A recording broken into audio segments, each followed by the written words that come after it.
In China, a recent river suicide diverted attention away from a larger tragedy, a tragedy that shows how Chinese infrastructure will endanger the lives of the Chinese people. Welcome to China Uncensored. I'm Chris Chappell. China's infrastructure is falling apart at an alarming rate, affecting everything from buildings to bridges to shopping malls. Wow, what was that person wearing? Lead shoes?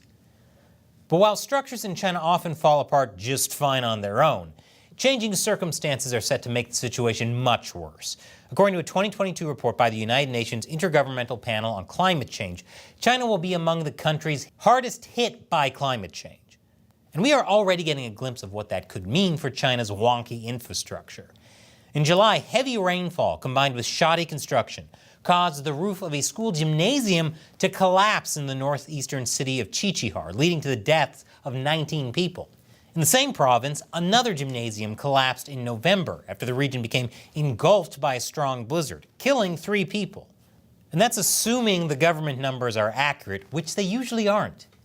These days, it seems like the biggest risk to life and limb in China is being inside a building, or, driving from point A to point B, because last month a mudslide in a mountainous area following heavy rains caused a section of an expressway to collapse in the middle of the night. About 50 people lost their lives and 30 were injured as the collapse sent 23 vehicles tumbling down a hillside, with some of them bursting into flames and exploding.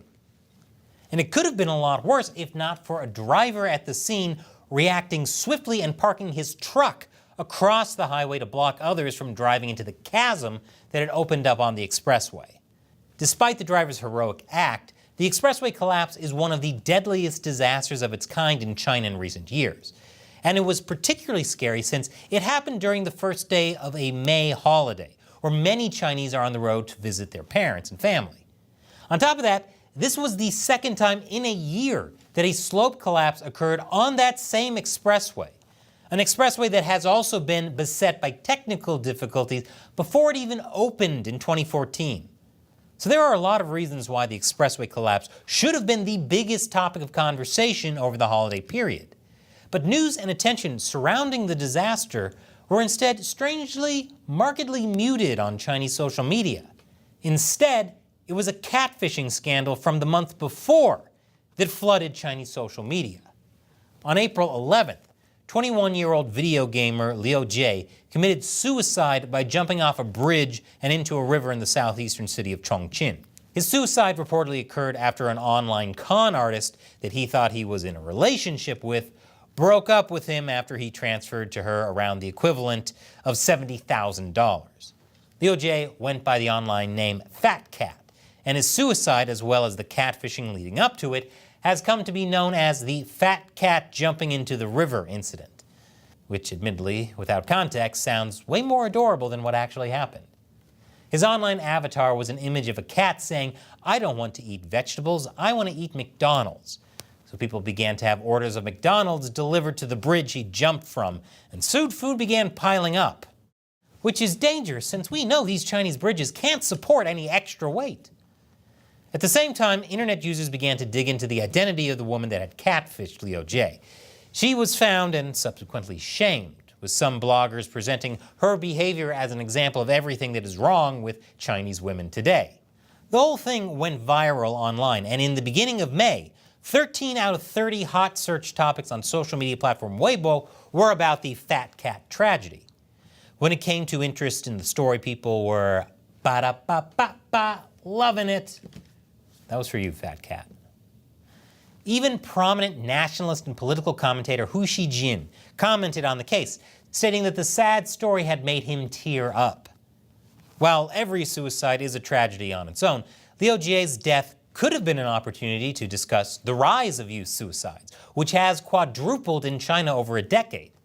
But somehow the focus stayed primarily on the case of Liu Jie, even after his funeral ended and pending issues with the girlfriend were resolved. That brought some social media users to wonder, is it over yet? Can we talk about something different now? Which is exactly how I feel about the Kardashians. I genuinely wish this reference weren't still relevant. But some Chinese netizens noticed something fishy going on. Around the same time, a blogger named Xu Peng wrote that it seemed highly suspicious that the catfishing scandal went viral just after the expressway tragedy, given that the suicide happened almost 3 weeks before. It was probably just the algorithm. Oh look, here's a picture of the algorithm. Xu also found it strange that the death of an ordinary individual trumped the deaths of 50 people in a calamity involving a road collapse, mudslide, and fiery crash. But that might be because, according to the China Digital Times, while the story of Liu Jie's suicide was ubiquitous on online platforms, news about the expressway collapse was being removed.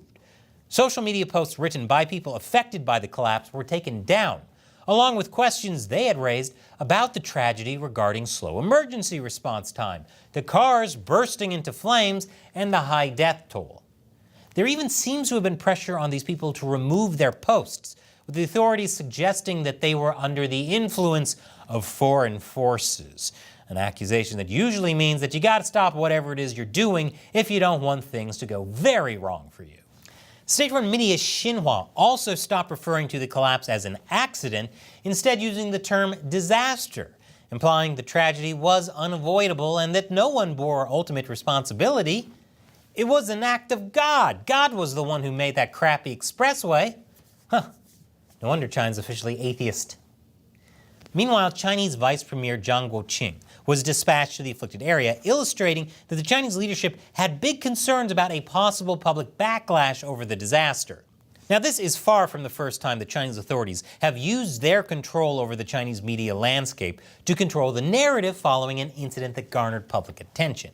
For example, in October of last year, the authorities sent out a directive instructing censors across media platforms to stay vigilant following the death of former Premier Li Keqiang. The concern was that too much public praise of Li's time in office would reflect badly on Chinese leader Xi Jinping. Pro tip, if you have to hide the good someone did to make yourself seem less terrible, then you're obviously doing terrific, no notes. The same goes for anti-Japanese sentiment.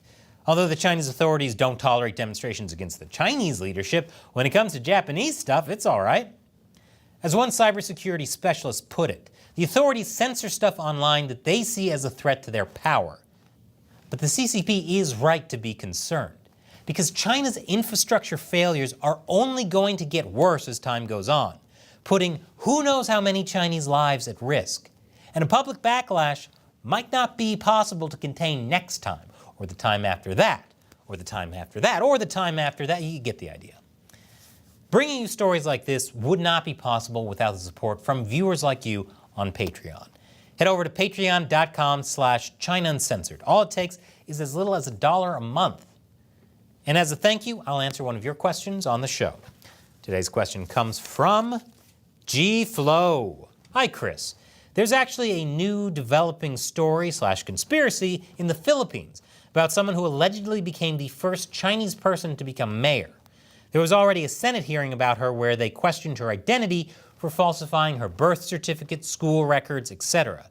And she even looked very trained with how she's answering so calmly and professionally while dodging every question. Is this some kind of Salt-esque type of movie tactics by the CCP, where they have young kids infiltrate the country as spies, pose as citizens when they grow up, and then getting local government positions to eventually reaching the executive branch? That's a very excellent question, G-Flow. Actually, I've been getting a lot of messages to look into the story. I'm in the process of that and may have a full episode coming out soon about it, but here's the short of it. This is Alice Guo, elected mayor of the small Filipino town of Banban in 2022.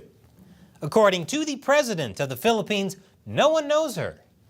She's been unable to provide details of her early life and background during a recent Senate hearing, and there's a lot of suspicion she's a Chinese agent.